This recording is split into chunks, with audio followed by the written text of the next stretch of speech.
Madam ಏನಂದ್ರೆ ಮಕ್ಕಳು ಗಟ್ಟು ಹೊಡಿಯೋದು ಬೇಡ ಅಂತ ಹೇಳ್ತಿರ್ತಾರೆ. ಓಕೆ, ಗಟ್ಟು ಹೊಡಿಯೋದಕ್ಕೂ ಜೊತೆಗೆ ವಿಷಯಗಳನ್ನ ಅರ್ಥ ಮಾಡ್ಕೊಂಡು ಹೋಗೋದಕ್ಕೂ ತುಂಬಾನೇ ಡಿಫರೆನ್ಸ್ ಇದೆ. ಬಟ್ ಏನಂದ್ರೆ ಮಕ್ಕಳಿಗೆ ಅದು ಅರ್ಥ ಆಗ್ಬೇಕಾದ್ರೆ ಅರ್ಥ ಮಾಡ್ಕೊಂಡು ಹೋದಷ್ಟು ಆ ಬುದ್ಧಿಶಕ್ತಿ ಅವ್ರಿಗೂ ಇರಬೇಕು. ಅಂದ್ರೆ ಆ ಒಂದು ಮ್ಯಾಚುರಿಟಿ ಅಂತ ನಾನು ಹೇಳ್ತೀನಿ. ಬಟ್ ಮಕ್ಕಳಿಗೆ ಹೆಂಗೆ ಅದು ನೀವು ಟ್ರೈನ್ ಮಾಡ್ತೀರಾ? ಸೊ ಬೇಸಿಕಲಿ AIR ಪ್ರಿನ್ಸಿಪಲ್ ಅಂತ ಇದೆ. A ಅಂದ್ರೆ ಅಸೋಸಿಯೇಷನ್, I ಅಂದ್ರೆ ಇಮ್ಯಾಜಿನೇಷನ್, R ಅಂದ್ರೆ ರಿಡಿಕ್ಯುಲಸ್ ಅಂದ್ರೆ ಹಾಸ್ಯ ರಟ್ಟೊಡಿಯೋದು ಅಷ್ಟೇನೆ.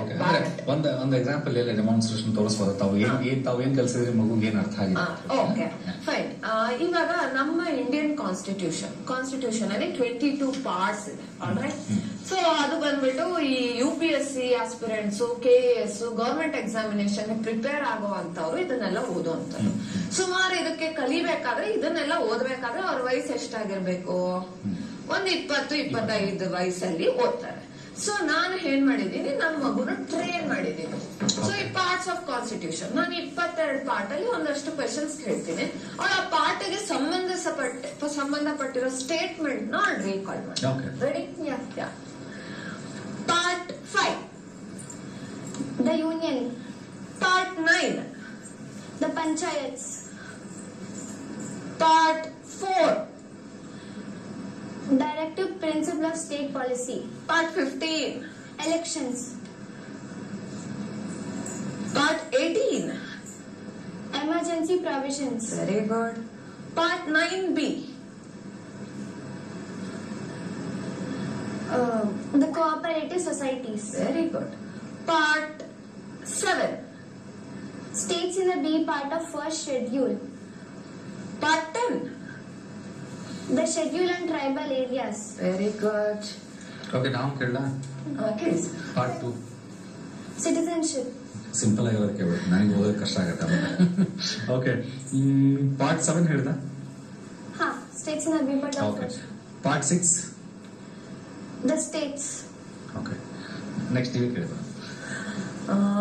Part 21 Temporary, transnational and special provisions. So 22 parts ಇದೆ. ಸೊ ಇದನ್ನ ಜ್ಞಾಪಕ ಇಟ್ಕೊಳ್ಳೋದು ಎಷ್ಟು TDS ಪ್ರಾಸೆಸ್ ಅಂದ್ರೆ UPSC ಮತ್ತೆ KS ಪ್ರಿಪೇರ್ ಆಗೋರು ಇಷ್ಟನ್ ಕಲಿಯೋದಕ್ಕೆ they have to spend lots of time. What matters here is technique. So ಇಲ್ಲೇನಿದೆ, ಒಂದು ನಂಬರ್ ಇದೆ, ಒಂದು ನಂಬರ್ ಜೊತೆಗೆ ಒಂದು ಸ್ಟೇಟ್ಮೆಂಟ್ ಇದೆ.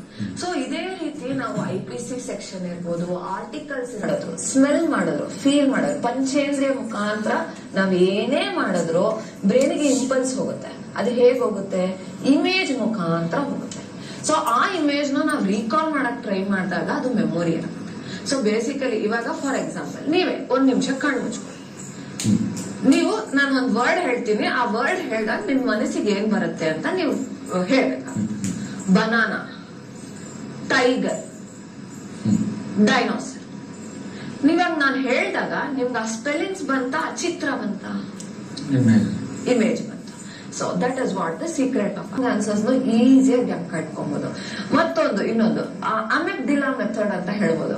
ನಮ್ ಬ್ರೈನ್ ಅಲ್ಲಿ ಒಂದು ಅಮೆಗ್ಡಿಲಾ ಅಂತ ಒಂದು ಪಾರ್ಟ್ ಇದೆ. ಸೊ ಅದು ಹೇಗೆ ವರ್ಕ್ ಆಗುತ್ತೆ ಅಂದ್ರೆ ಎಮೋಷನ್ಸ್ ಇಂದ ವರ್ಕ್ ಆಗುತ್ತೆ. ಸೊ ಇವಾಗ ನೀವು for example most happiest moment ಆಗಿರ್ಬೋದು. ಇವಾಗ ಮಕ್ಕಳಿಗೆ ಸ್ಕೂಲಲ್ಲಿ ಎಲ್ಲೋ ಫೆಲಿಸಿಟೇಟ್ ಮಾಡಿರ್ತಾರೆ, ಇಲ್ಲ ಒಂದು ನ್ಯಾರೋ ಎಸ್ಕೇಪ್ ಆಗಿರ್ತಿರೋ ಒಂದು ಆಕ್ಸಿಡೆಂಟ್ ಇಂದ. ಸೊ ನಿಮ್ಗೆ ಎಷ್ಟೇ ವರ್ಷ ಆಗ್ಲಿ ನೀವು ಅಷ್ಟೇ ಸ್ವಾರಸ್ಯವಾಗಿ ಅದನ್ನ ರಿಲೇಟ್ ಮಾಡೋದಕ್ಕಾಗತ್ತೆ, ವಾಪಸ್ ಹೇಳಲಿಕ್ಕಾಗತ್ತೆ. ಯಾಕೆ? It is getting connected with emotions. ನಾವು ಎಮೋಷನ್ಸ್ ಮುಖಾಂತರ ನಾವು ಅದನ್ನ ಮೆಮೊರೈಸ್ ಮಾಡಬೇಕು. ಈಗ ಒಂದು ಕತೆ ಇದೆ, ಫಾರ್ ಎಕ್ಸಾಂಪಲ್ ಯಾವುದು ಇದು ವಿಶ್ವೇಶ್ವರಯ್ಯನವ್ರ ಕತೆ ಇದೆ, ಇಲ್ಲ ಝಾನ್ಸಿ ರಾಣಿ ಲಕ್ಷ್ಮೀಬಾಯಿ ಅವ್ರ ಕತೆ ಇದೆ. ಅದನ್ನ ನಾವು ಆ ಲಕ್ಷ್ಮೀಬಾಯಿನೂ ನಾವು ಹಾಗೆ ಓದಿದಾಗ, ಅದು ಓದ್ಬೇಕು ಅಂತ ಓದಿದಾಗ ನಮ್ಗೆ ಅದ್ರ ಜ್ಞಾಪಕ ಬರಲ್ಲ. ಆ ಲಕ್ಷ್ಮೀಬಾಯಿ ಅಂತ ರೋಲ್ ನಾನೇ ಅಂತ ಅನ್ಕೊಂಡು ಓದ್ಬೇಕಾಗುತ್ತೆ. So that plays a very important. ಅದನ್ನ ಮಾತ್ರ ನಾವು ಮಾತಾಡ್ತಾ ಇರ್ತೀವಿ. ಬಟ್ ದೊಡ್ಡ ಸ್ಪೆಲ್ಲಿಂಗ್ಸ್ ಗಳು ಬಂತು ಅಂತಂದ್ರೆ ಮಕ್ಕಳಿಗೆ ಮೆಮೊರಿ ಇಟ್ಕೊಳ್ಳೋದಾಗಿರ್ಲಿ ಅಥವಾ ಮೆಮೊರಿ ಮೂಲಕ ಆ ಸ್ಪೆಲ್ಲಿಂಗ್ಸ್ ಗಳನ್ನ ಹುಡುಕೊಂಡು ಬರೋದು ತುಂಬಾನೇ ಕಷ್ಟ ಆಗ್ತಾ ಇರುತ್ತೆ. ಸ್ಪೆಲ್ಲಿಂಗ್ಸ್ ಅಲ್ಲಿ ಹೇಗೆ ಮಕ್ಕಳು ಗ್ರಾಸ್ಪ್ ಮಾಡಬಹುದು? ಒಂದು ಎಕ್ಸಾಂಪಲ್ ಏನಾದ್ರು ಹೇಳ್ಬೋದಾ? ಖಂಡಿತ. ಸೊ ಒಂದಷ್ಟು ಲಾಂಗ್ ವರ್ಡ್ಸ್ ಇದೆ. ಸೊ ಇಂಗ್ಲಿಷ್ ಅಲ್ಲೇ longest word in the dictionary pneumonoultramicroscopicsilicovolcanoconiosis ಅಂತ. Can you spell it out?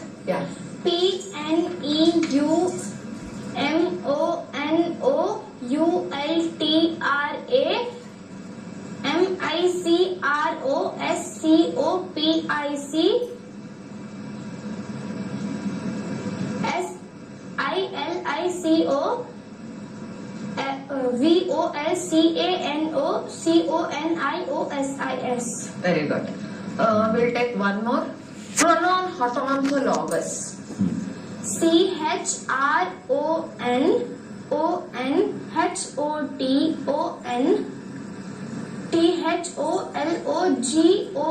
Very good.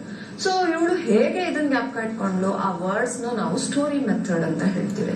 So ಅದನ್ನ ಬ್ರೇಕ್ ಮಾಡಿ ಆ ಸೀಕ್ವೆನ್ಸ್ ಫಸ್ಟ್ ಅದನ್ನ ಪ್ರೊನೌನ್ಸಿಯೇಷನ್ ಜ್ಞಾಪಕ ಇಟ್ಕೋಬೇಕು, ಆ ನಂತರ ಅದನ್ನ ಸ್ಪೆಲ್ಲಿಂಗ್ ಮೇಲೆ ಫೋಕಸ್ ಮಾಡಿ. ಓಕೆ ಓಕೆ ಅಂದ್ರೆ ಓವರ್ ಆಲ್ ಏನಂತಂದ್ರೆ ತಾವು ಹೇಳೋ ಪ್ರಕಾರ ಒಂದು ಇಮೇಜ್ ನಮ್ಮ ಇಮ್ಯಾಜಿನೇಷನ್ ನಲ್ಲಿ ಒಂದು ಇಮೇಜಸ್ ಗಳು ಇರಬೇಕು, ವಿಡಿಯೋಸ್ ಗಳು ಇರಬೇಕು ಅಂತ ತಾವು ಹೇಳ್ತಿರೋ ಹಾಗೆ ಬಾಹುಬಲಿ ಚಿತ್ರ ತರ ಏನಾದ್ರು ಇರ್ತಾರೆ ಮಕ್ಕಳಿಗೆ ನೆನಪಾಗುತ್ತೆ ಅಂದ್ರೆ ಬಹುಶಃ ಮುಂದಿನ ದಿನಗಳಲ್ಲಿ ಅಥವಾ ಈಗಿನ ದಿನಗಳಲ್ಲಿ ಹೆಂಗಾಗಿದೆ ಅಂದ್ರೆ 2.5 hour ಇರುವಂತ ಮೂವಿ ಶಾರ್ಟ್ ಆಗಿ ಕೊನೆಗೆ ರೀಲ್ಸ್ ಲೆವೆಲ್ ವರೆಗೂ ಬಂದ್ಬಿಟ್ಟಿದೆ. 10 ಸೆಕೆಂಡ್ 20 ಸೆಕೆಂಡ್ ಅನ್ನೋಷ್ಟು ಮಟ್ಟಿಗೆ ಬಹುಶಃ ಇನ್ನು ಓದುವಂತ ಸಿಲೆಬಸ್ ಗಳು ಕೂಡ ಹಂಗೆ ಬಂದ್ಬಿಟ್ರೆ ಮಕ್ಕಳಿಗೆ ಖುಷಿ ಆಗ್ಬಿಡುತ್ತೆ ಅಲ್ವಾ.